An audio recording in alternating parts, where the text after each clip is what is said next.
Are liquidity and value heading for a rebound? Asked Vanguard. Very interesting. I had actually this is a good article. Let's read this. I almost deleted this on my email, but I said let's see what Vanguard's saying here. I had not thought about a liquidity factor, and Antonio Picha talks about a liquidity factor, which I hadn't heard of, which is interesting to me. So let's read this. By examining the past performance of value and liquidity during past distressed market environments, can history be our guide? No, but it's interesting nonetheless.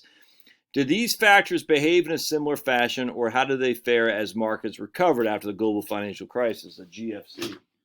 Buddy, you gotta make up your mind, Bubs. Oh, good boy. Do these learnings offer you opportunities that can help shape your client's portfolio allocation going forward? The answer should be no, of course, but it's interesting nonetheless because I want to talk about it. Good boy. Liquidity, a factor new to many. I had never heard of liquidity. I mean, I'm familiar with liquidity, the terminology, never heard of it as a factor in investing. So remember, we had the initial three-factor French family factor model was a three-factor value, small, price book.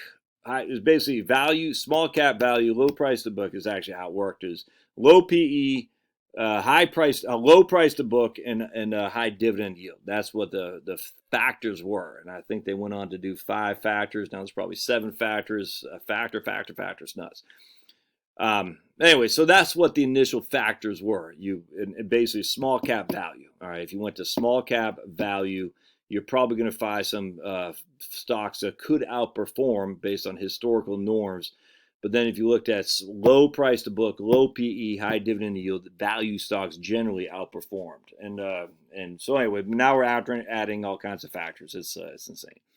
So liquidity, a new factor to many, which I had never heard this idea as being a factor, but it's interesting, has its premium story tied directly to our current market environment.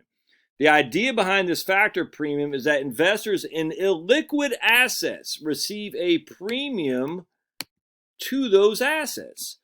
The premium exists not only within traditional illiquid investments such as real estate and private equity, but also in less liquid assets like municipal bonds and fixed income, and yes, even less liquid equities.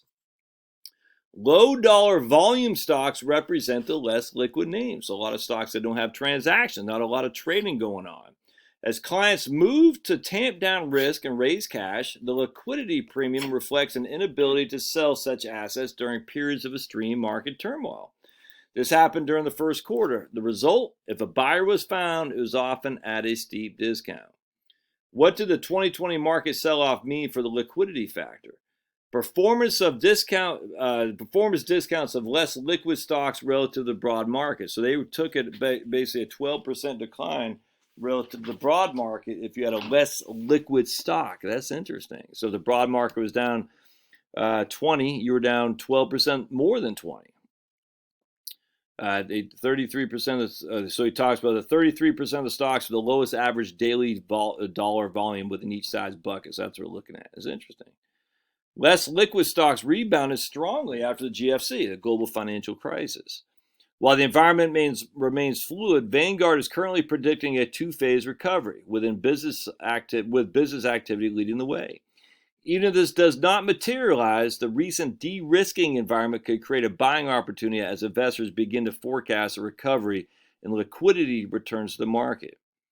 Here is a history of less liquid stocks after the global financial crisis. So they're down about 12% more, and they're down about 12. Yeah, during the market decline, they were down about 12% more, but then they're up about 16% more on the upside. So that's interesting. Yeah. Value factor: cheapest stocks show a significant sell-off. A similar risk-off pattern was even more pronounced in value stocks. Look at this. Performance discount of low price to book stocks were down 20% more than the relative to the market. That's crazy. Looking at price to book, one measure of deep value, managers were selling out of perceived riskier value names as concerns over credit and near-term earnings weighed on price. Will value rally again as it did in 2009? Value stocks rebounded sharply after the global financial crisis. Look, they're up 40% relative to the market over that next year time. They're up 40% more. That's what I'm saying. I got VTV. So value stocks after the, basically right here, March 9th is when the market bottomed out. They were up, and if you look at March 9th relative to the market, they were up basically 55% in the next for the rest of 2009 relative to the broad market. That's crazy.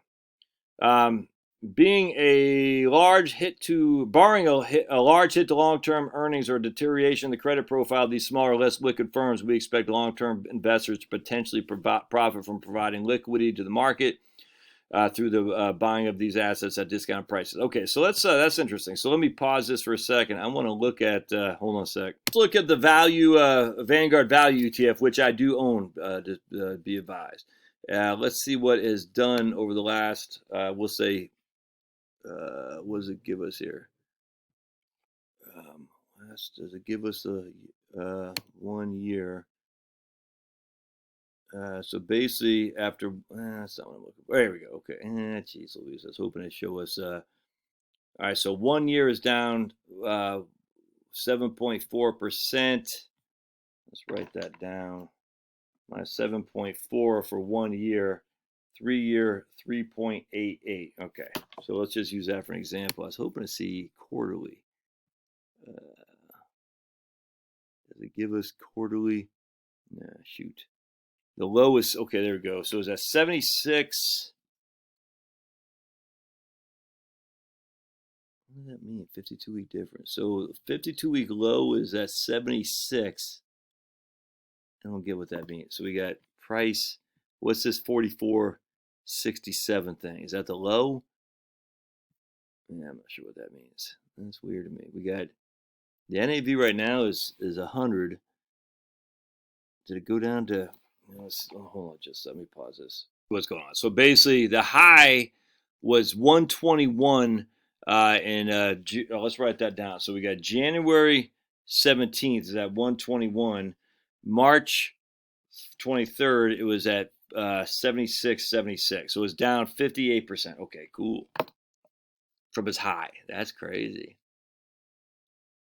Let's just make sure that's right. So is that? I mean, that doesn't seem right. A 52-week difference. So we got 44.67 divided by 121.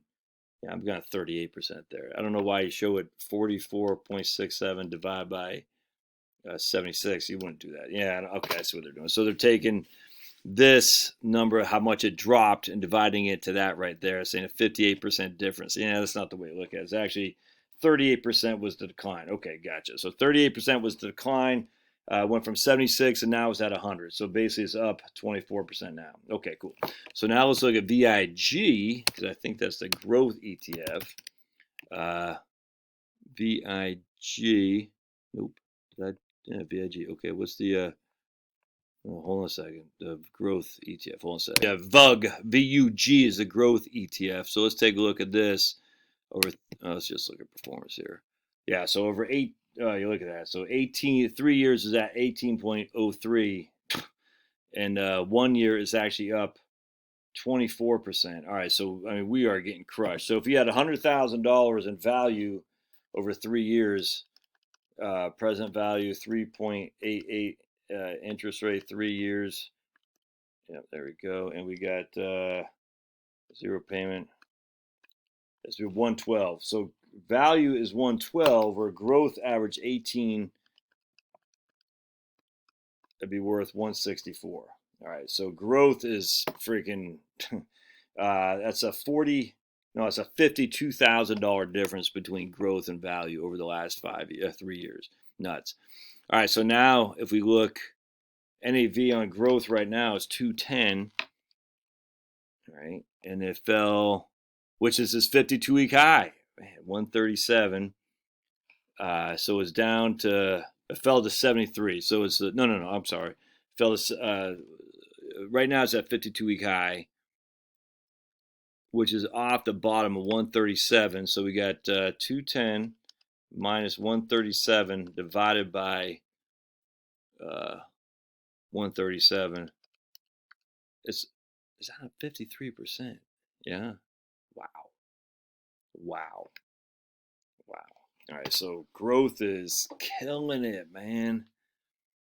Whoa. Growth is up 53% in the last since March. Whoa, that's freaking nuts. 53%. That just, oh my goodness, there's no way. Oh, God. And the 10 years, 16.78, which is, let's look at value. Man, that is, I look.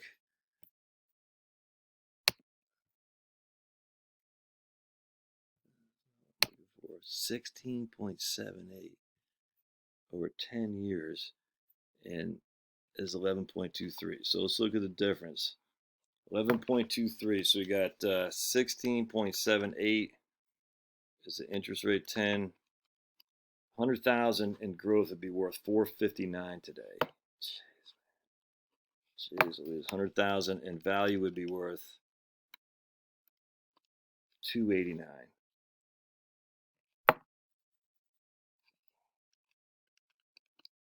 That's a difference of 170,000 bucks divided by 289. So you would be 59% richer in growth and value.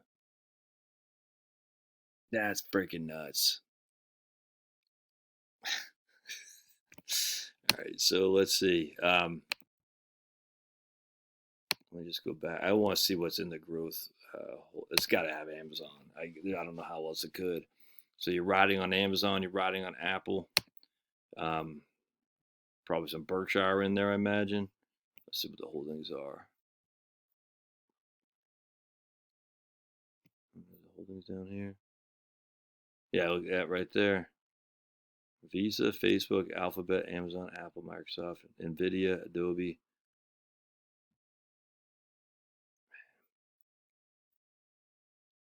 Technology, 41%.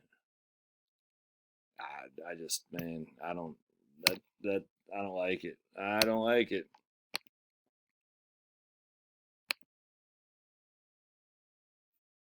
Let's see, value. Value. Yeah, there we go. Value. We'll go to overview. Value. Johnson Johnson. Berkshire. Wow. Why would that's crazy? Berkshire is number 2. That's nuts, man. How? Because Berkshire has Apple. I guess because Bank of America. Let's take a look at BRK. BRK. All right. Let's go look at the A shares. Yeah, it's down for the year. For 52 weeks, I mean. 3 months, it's down for 3 months too. 6 months, it's down. So, man, that's crazy. How many shares does Value have of Berkshire?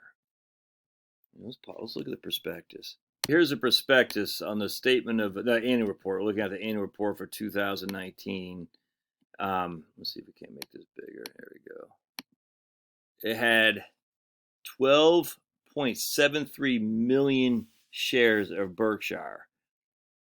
2.891 billion. Is that billion? Billion. JP Morgan 2.7. That's got to be. And there's Johnson Johnson. So yeah. So basically, the only reason Berkshire is not its number one holding is because J&J probably did better, has outperformed Berkshire because Berkshire is down for the year. I don't even know what J&J is. JJ, is that what it is? Johnson, J&J.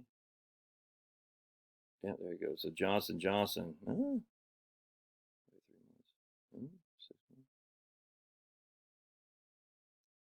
Yeah, but I guess Johnson Johnson is down less than Berkshire.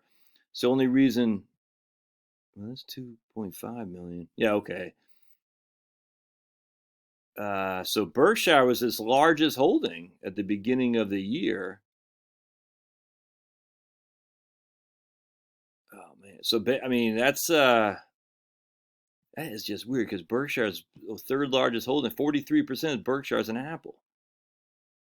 That's interesting to me. Now, who knew? I don't know. We don't know that's at the end of 2019, but it's an index fund. Hard to imagine a change in positions. So he has what did I say, 3 billion in Berkshire, and how much is this fund total NAV?